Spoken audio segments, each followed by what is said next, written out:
জল দেবে?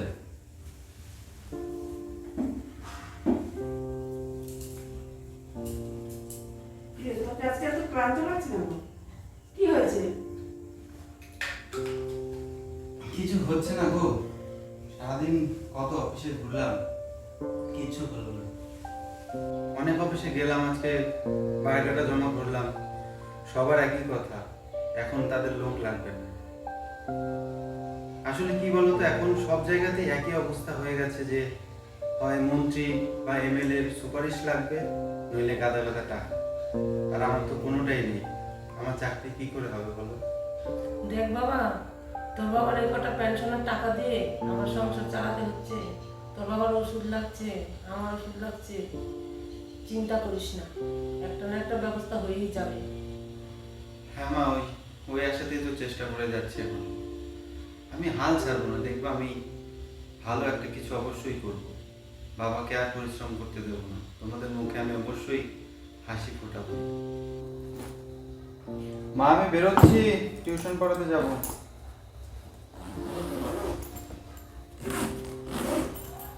বাবু, তোর কাছে টাকা হবে? কেন মা?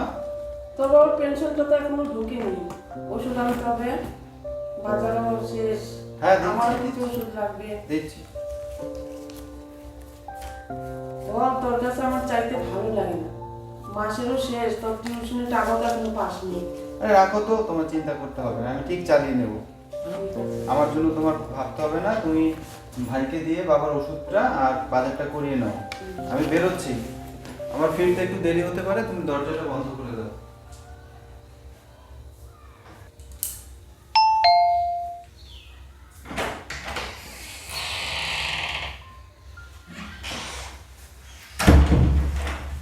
কি রে, তুই এত মা, একটু জল তাড়াতাড়ি? দেবে? হ্যাঁ দিচ্ছি, তুই এত তাড়াতাড়ি আসলি কেন? একটু জল দাও না।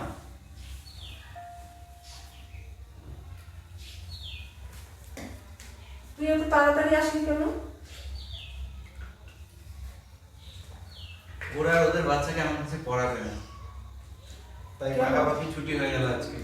ওরা নতুন মাস্টার ঠিক করেছে, তার কাছে ওদের সন্তানকে টিউশন পড়াবে। এখন কি হবে? ও কটা টাকা তো আমাদের সংসারে আসতো, তাও তো। তুমি চিন্তা করো না, আমি আবার ঠিক একটা নতুন টিউশন জোগাড় করে দেবো। আমাকে কিছু খেতে দাও তো, খুব খিদে পেয়েছে। বাবু মন খারাপ কেন? কি হয়েছে?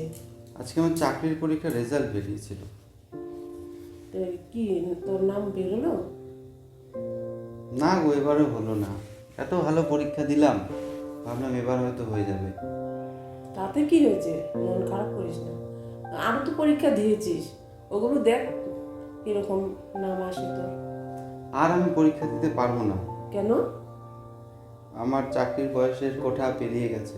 আর দুঃখ শুধুমাত্র আমার জন্য না, জানো তো, আমার মতো হাজারো ছেলে মেয়েরা একটা সরকারি চাকরি পাওয়ার আশায় তাদের সারাটা জীবন উৎসর্গ করে দিচ্ছে।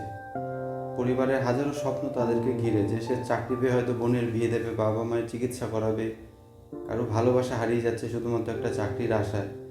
এরকম অনেক ছেলেমেয়েরা তাদের যোগ্যতা থাকার সত্ত্বেও শুধুমাত্র পরিবারকে ভালো রাখার জন্য নিজেরা ভালো থাকার অভিনয় করছে, আর একটু একটু করে মৃত্যুর দিকে এগিয়ে যাচ্ছে। কারণ তাদের পরিবারকে সুস্থ রাখতে তারা অনেক কাজ করছে, যেই কাজগুলো হয়তো তারা করতে চায় না, কিন্তু তাদেরকে করতে হচ্ছে শুধুমাত্র পরিবারকে ভালো রাখার তাগিদে। এরকম অনেক ছেলে মেয়ে রয়েছে যারা একটা সরকারি চাকরির আশায় তাদের সারাটা জীবন উৎসর্গ করে দিচ্ছে, কিন্তু পাচ্ছে না, কোনো রকমে বেঁচে আছে, আর একটু একটু করে মৃত্যুর দিকে তারা এগিয়ে যাচ্ছে। না না, দেখবি একটা না একটা ওদের হয়েই যাবে। সবাই ফেললো, মা বাবা তো ফেলতে পারবে না। মা বাবার আশীর্বাদ থাকলে নিশ্চয়ই হবে ওদের। দেখা যাক, আমার আরো দুটো পরীক্ষার রেজাল্ট বেরোনো বাকি আছে, কি হয় সেগুলোতে।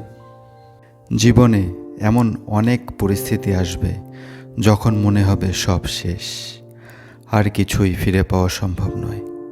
ঠিক তখনই পুড়ে যাওয়া ছাইয়ের থেকে একটি নতুন প্রাণের সম্ভাবনা উকি দেবে, একটি নতুন জীবন, জলজ্যান্ত একটি প্রাণ।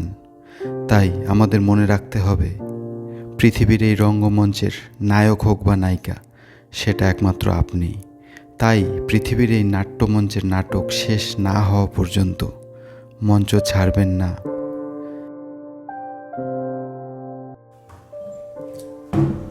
মা, কি দাদা ছাদ থেকে নামিয়ে সুইসাইড করেছে।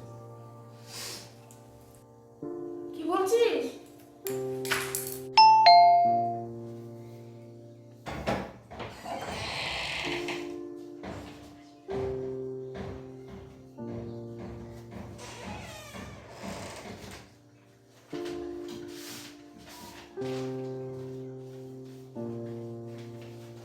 কিসের চিঠি? দাদা জয়েনিং এর লেটার এসেছে চাকরির।